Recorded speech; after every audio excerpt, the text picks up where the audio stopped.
Next question हमारे पास में फैराडेज लॉ से रिलेटेड है। क्वेश्चन में गिवन है metallic frame of given dimension has area vector at 60 degree with external magnetic field as shown.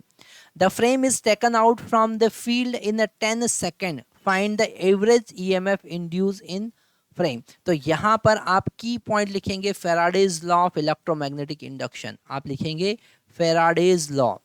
Okay, क्या लिखेंगे? Faraday's law. Faraday's law.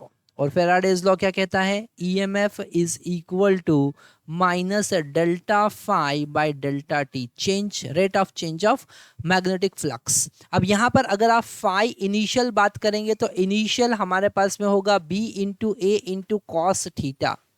Okay, simple सा फ्लक्स का फॉर्मूला है। और थीटा एरिया वेक्टर और मैग्नेटिक फील्ड के बीच का डायरेक्शन होता है, बीच का एंगल होता है। तो यहाँ पर मैग्नेटिक फील्ड यहाँ पर बी गिवन है हमको 4। ओके, और अगर हम यहाँ पर एरिया की बात करें तो इसका एरिया कितना होगा? 2 इंटू 2.5।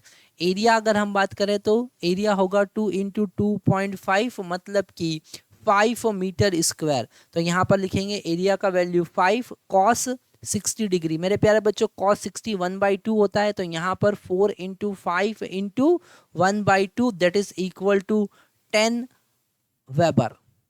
ओके, यहाँ पर हमारे पास में फ्लक्स, इनिशियल फ्लक्स आया और फाइनल फ्लक्स अगर उस पूरी फ्रेम को बाहर निकालेंगे तो लिंक्ड फ्लक्स 0 वेबर होगा।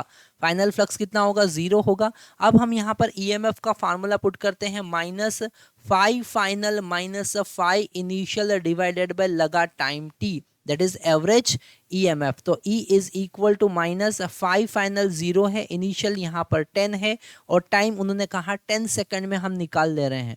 तो डेफिनेटली आंसर आने वाला है 1 वोल्ट। आप देख सकते हैं बड़ा इजी क्वेश्चन। इस टाइप के क्वेश्चन एनसीईआरटी में गिवन है। अगर आप देखेंगे तो एनसीईआरटी में इस टाइप के क्वेश्चन आपको जरूर मिलेंगे। यहाँ पर उन्होंने एक एक्स्ट्रा कॉन्सेप्ट एंगल का जरूर यूज किया है और यहाँ पर ध्यान रखना है कि थीटा जो है वो एंगल बिटवीन एरिया वेक्टर और मैग्नेटिक फील्ड है। अगर आप वहाँ कंफ्यूज हो गए कि थीटा जो है वो सरफेस प्लेन के बीच में और मैग्नेटिक फील्ड के बीच में एंगल होगा तो वो गलत होगा। इसलिए आप बिल्कुल कंफ्यूज नहीं होंगे और जो सही कॉन्सेप्ट है वही याद रखेंगे।